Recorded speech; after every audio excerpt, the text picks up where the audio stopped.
Bienvenue dans The Global Conversation. L'Union européenne fait face à une récession d'ampleur historique en raison de la pandémie de coronavirus.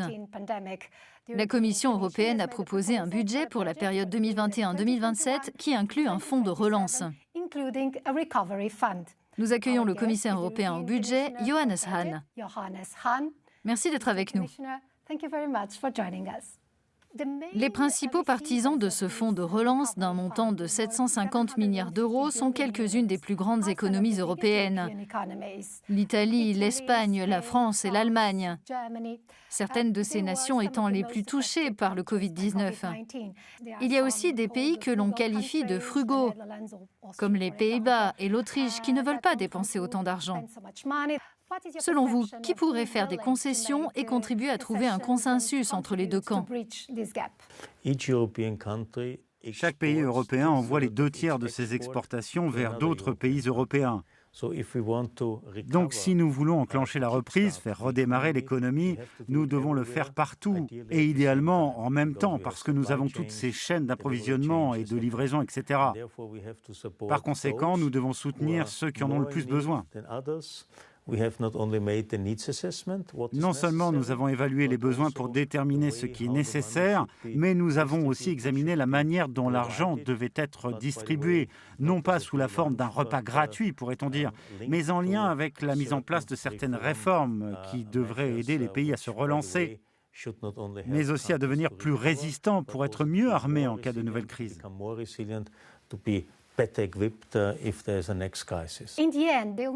Au final, les États membres auront besoin d'un équilibre entre les fonds accordés sous forme de subventions, donc qui ne doivent pas être remboursés, et ceux octroyés sous forme de prêts. Les 4 frugaux, l'Autriche, les Pays-Bas, la Suède et le Danemark, veulent peut-être qu'il y ait une répartition différente et qu'il n'y ait pas 2/3 de subventions pour 1/3 de prêts. Quelle est votre opinion? Ceux que l'on appelle les frugaux devraient comprendre qu'il s'agit d'un investissement. Nous investissons dans l'amélioration des performances de l'économie européenne. Et de ce point de vue, je pense que chacun doit contribuer et comprendre les interdépendances en jeu. Par exemple, dans le cas de la nation que je connais le mieux, l'Autriche, eh bien, le deuxième pays vers lequel elle exporte le plus, c'est l'Italie. Donc, quand l'Italie est dans une mauvaise situation économique, cela a un impact immédiat sur l'économie de l'Autriche. Or, un emploi sur 4 dans ce pays dépend des exportations. Quelles sont les réformes que les États membres doivent mener pour recevoir des fonds? La Croatie est un petit pays de l'Union européenne qui se débrouille très bien, mais c'est l'État membre qui dépend le plus des revenus issus du secteur touristique.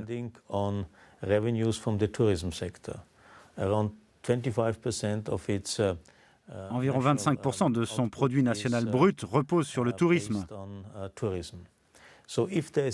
Donc, quand quelque chose frappe le secteur touristique, il y a immédiatement des répercussions énormes sur l'économie du pays en général.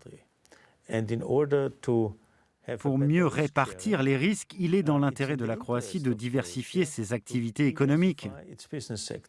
Et c'est exactement ce que nous essayons de faire aujourd'hui en utilisant, pourrait-on dire, la crise du Covid-19 pour investir dans la diversification de l'économie croate, de manière à rendre ce pays plus résistant en cas de coup dur.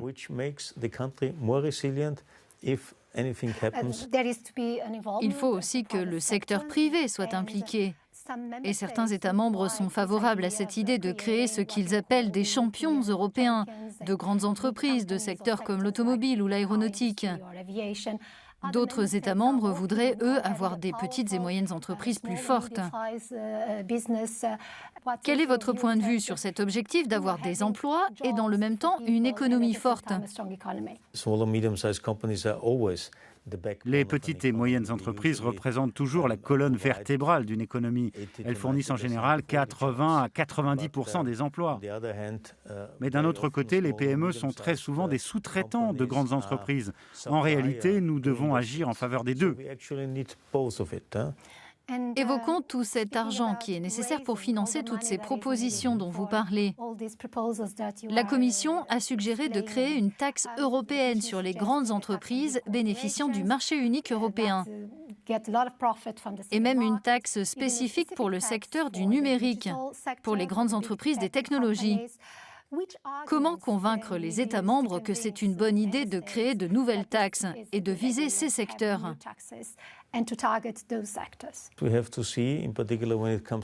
Ce qu'il faut envisager quand on parle de subventions, c'est comment les combler par la suite. Et pour ce faire, on a deux options. La première, c'est d'augmenter dans l'avenir les contributions nationales des États membres au budget européen. La deuxième, c'est d'avoir de nouvelles sources de revenus, ce qui évitera aux États membres de devoir contribuer par la suite. Et aujourd'hui, je sens bien qu'aucun État membre n'a le désir d'augmenter sa contribution nationale dans l'avenir. Donc la deuxième option est la plus réaliste.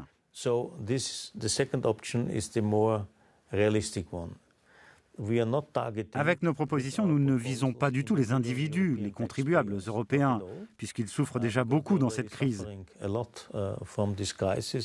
Et dans de nombreux pays, l'imposition est déjà forte. Mais avec cette idée de taxe européenne, nous respectons aussi nos priorités politiques. Vous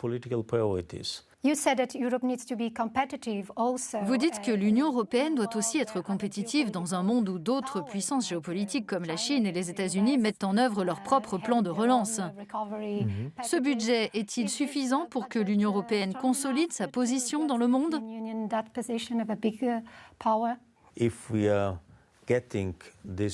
Si nous obtenons ce budget, je pense que nous serons solides. Nous aurons suffisamment de force de frappe financière pour faire face à la crise actuelle et le plus important, pour aider l'Union, ses États membres et sa population à sortir plus fort de cette crise. Dernière question. Pensez-vous qu'un accord sera sur la table en juillet ou peut-être après l'été, en septembre, quand l'Allemagne aura eu davantage de temps pour jouer son rôle de coordination dans le cadre de sa présidence de l'Union européenne ? Non, je pense que ce sera pour juillet. Et de ce point de vue, je dois dire que le président du Conseil européen, Charles Michel, est en pointe pour organiser cela. Et je sais qu'il est en train de tout préparer. Je suis très confiant. Et je crois aussi que les États membres comprennent l'urgence parce qu'ils ont tous les jours des retours sur les répercussions de la crise sur leur territoire et ils se rendent compte qu'ils doivent agir de manière appropriée. Monsieur le commissaire Johannes Hahn, merci beaucoup pour cette interview.